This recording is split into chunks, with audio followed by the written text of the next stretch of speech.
Good evening, is again, students. This evening we are going to look at nature of business. However, again, we will look at economic systems.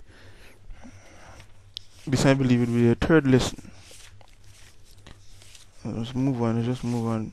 Again, as we go along. You have a very lengthy syllabus. We'll try to cover as much as we'll try to cover everything by the time you are ready for CXE. So let's move on.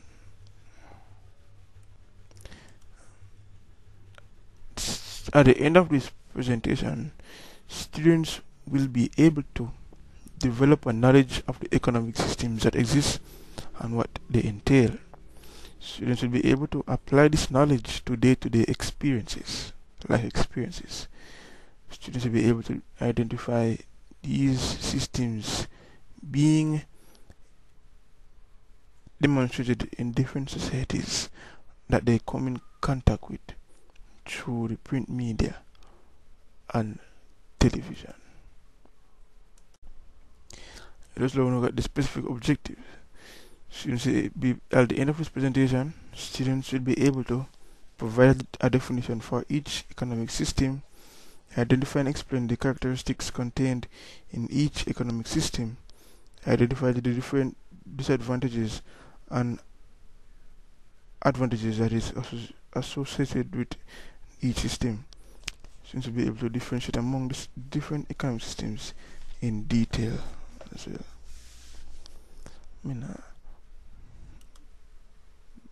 Here we have a little diagram here showing the four different economic systems.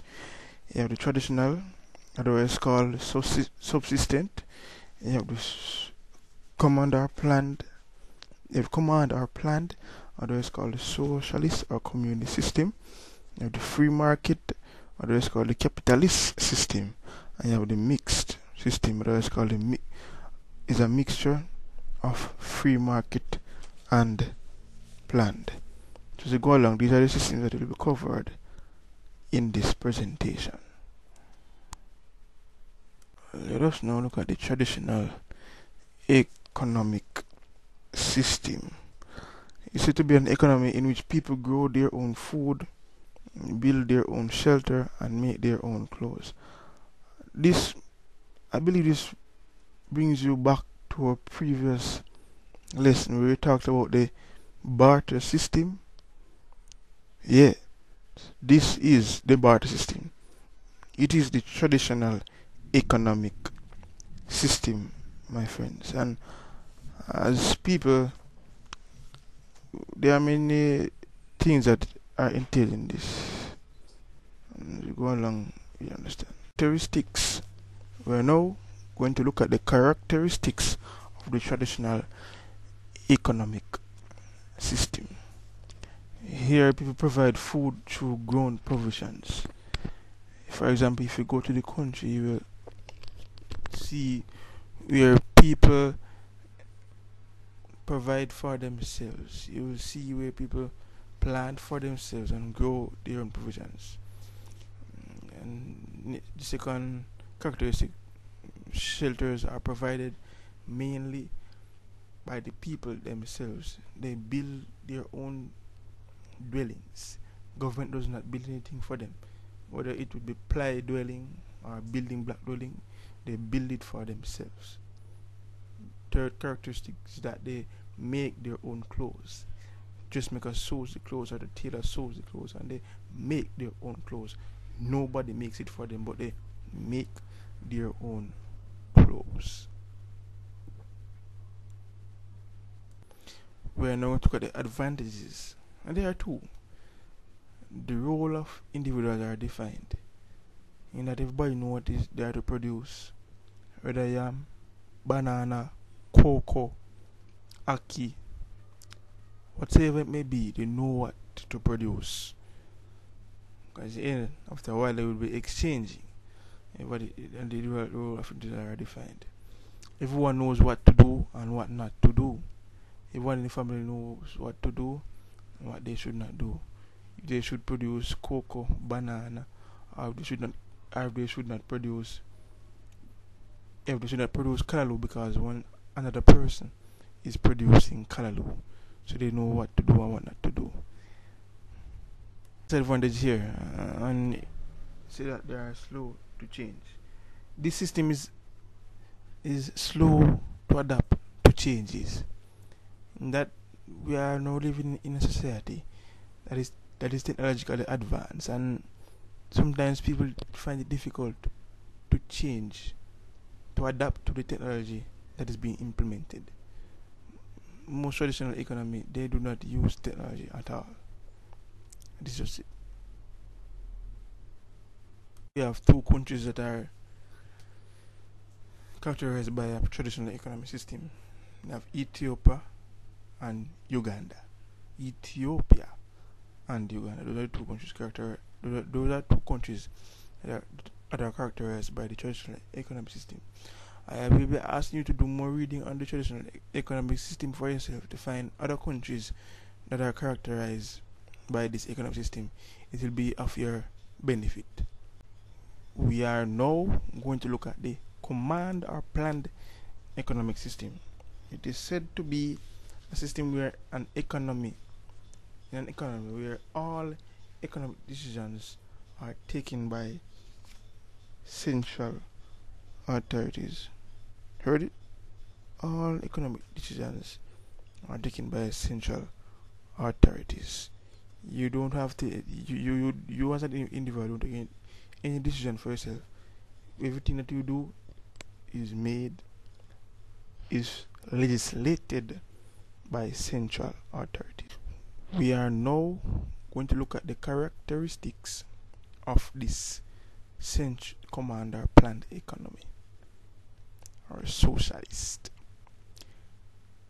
Here says that the state plans the allocation of resources between current consumption and investment for the future. State plans everything. The state plans how much water you get, how much current you get, how much food you eat. Everything that you do, the state plans it. What you consume, what you can buy, and so forth, so on. Number two, it plans the output of each industry and firm. Unlike when you have Wall Street and Walmart in the US, they do whatever they want to do. Over in an economy, a planned economy, Walmart has to produce what the state says they are to produce. For example, if the United States was a planned economy, of which they are not, Walmart would have to produce whatsoever Barack Obama and this administration says that they should produce. They would have to produce that. Understand? Number three, it plans the distribution of output between consumers. For example, you have income. It plans distribution of income. You don't get any amount of pay. You get equal pay to whatever others get. So that is the distribution of output between consumers. That is weird. Understands? These advantages are self-explanatory. So the government will direct resources into those areas, so waste of resources is reduced. See, because government is planning everything, the wasted resources that would normally happen if there was a free market system, it will be reduced. So resources will be used efficiently and effectively and precisely, and benefits will be reaped at all times. Number two, profits resulting from industry and agriculture may be used to foster further production. So whatever profits that are gained from industry will be used by the government to foster further production. Incomes are more evenly distributed. See, there is no too rich man in a country like this, nor there is no too poor man in a country like this. In Jamaica, you have the very rich and you have the very poor. In that economy characterized by the planned situation, you will never be too rich nor too poor. It will be evenly distributed. Everybody will get the same amount of money. Whether you work more or work less, the same amount of money you will be getting. It says no group of workers by themselves can force the price of goods or salaries up, since these are determined by the state. Therefore, your company cannot force the price of any good up or salary for your workers up, because price of goods are determined by the state, and by the state only. Salaries are determined by the state only. So therefore, you have to keep yourself quiet. If you have profits, the state will accept those profits and put it into further use, so you can build the economy. We all know that in everything, whether it is planned very well, because we are humans and we are sinners and we are not perfect, somehow there will be disadvantages, and it is in the planned economy. Number one, there is the difficulty of estimating the quantities of products that are needed for the country as a whole.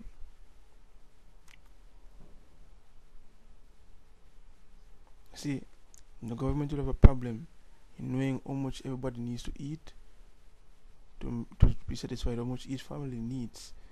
There and where the government will have a big problem. Number two, a great deal of personnel is required for central planning. This may result in wastage of manpower. How many persons will need to be in the planning session? And because of this, the lower segment of the ladder where production is done, there will be a loss of workmanship down there. There may be a conflict of interest as well. Here we have some countries that are characterized by a planned economy. You have Saudi Arabia, China, and Vietnam. And they all know about Cuba. Cuba is characterized by such an economic system. Now we're going to look at an economy where all economic decisions are taken by individual households and firms with no government intervention. And this economy, guess what this is? It is free. Obviously, it is free. You can do anything you want to do, but don't commit any crime, because you'll be in danger of the law still. Characteristics of this system. As I said, individuals are free to make their own economic decisions. They are free to set up what kind of business you want. You are free to buy what you want and everything. Firms are free to choose what to sell. You are free to sell shoes, cars. You are also free to use whatever production method you want. You are free to use machines, anything you want to use to produce. There's no law on this one, once you're not affecting the atmosphere too badly. Consumers are free to decide what to buy with their incomes. You can buy whatever you want to buy. Government have no talk basically. It can't touch you, not at all. It cannot harm you in this sense. We are now going to look at the advantages. Individuals are free to make choices as to what they produce, who they work for, what price they are going to charge for their labor. This would help. This would allow the individual to be comfortable with whatsoever they settle with, because the government doesn't force anything on you, so you will be feeling comfortable. Competition may force prices down and benefit the consumers, because there will be different companies in this free market system. Prices will definitely go down, because there will be supplementary goods, complementary goods, different goods, similar goods, so you can buy what you want to buy. So people want to attract customers, because businesses or firms want to attract customers. They will lower their prices to attract customers. The prices will definitely go down. Consumers' demand for goods and services are met without hesitation. If you are a consumer, you ask for this, you're going to get that. You're not going to get the other. you're going to get whatever you asked for.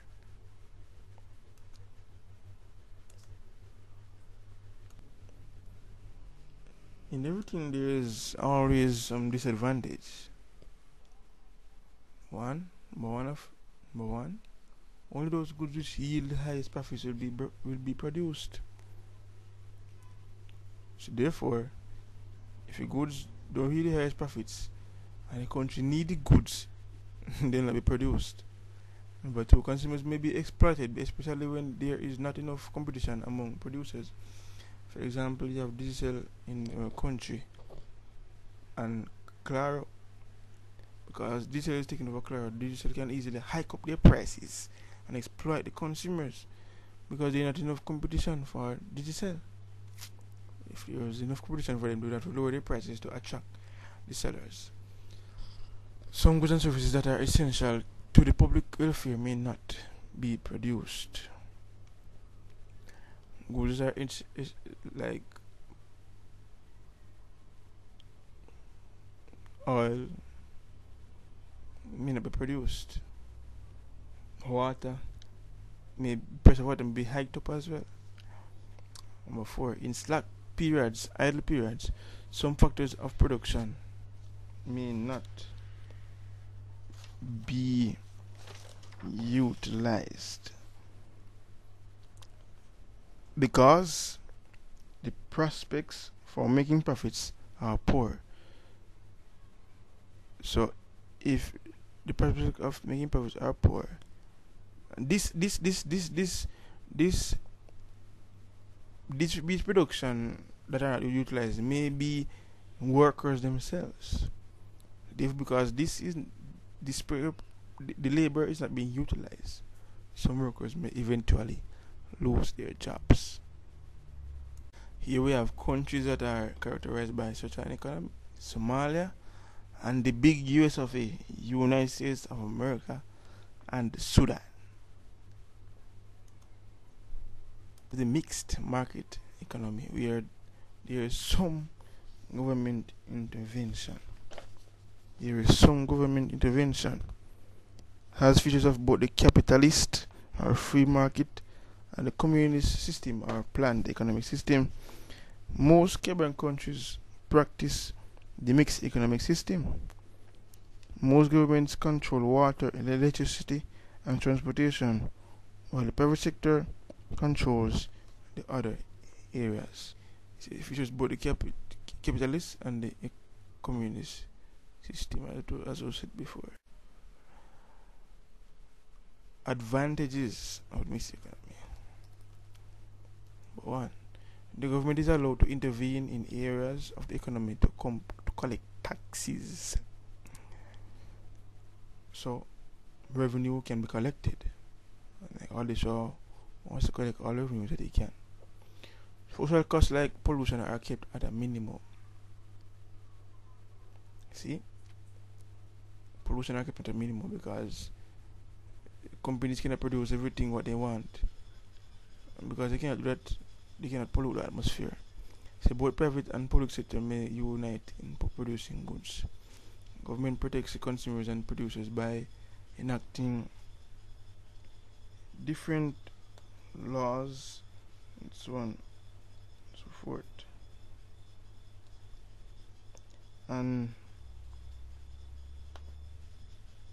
they do this by also setting a maximum and minimum prices of goods.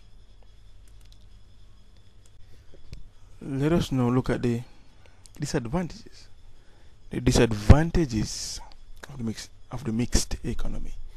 Some government-owned industries are allowed to run inefficiently because they are supported by government subsidies. For example, GPS, Student Loan Bureau. Right. Government may regulate the economy so slightly that this dampens the free enterprise spirit. Because of the amount of tax, investors might not want to come in to invest. So Therefore, the downward spirit of free enterprise spirit. Setting the maximum or minimum prices may either cause excess demand or excess supply. See, people will demand a lot if their prices are at this minimum. People will demand less if prices are at a very high cost.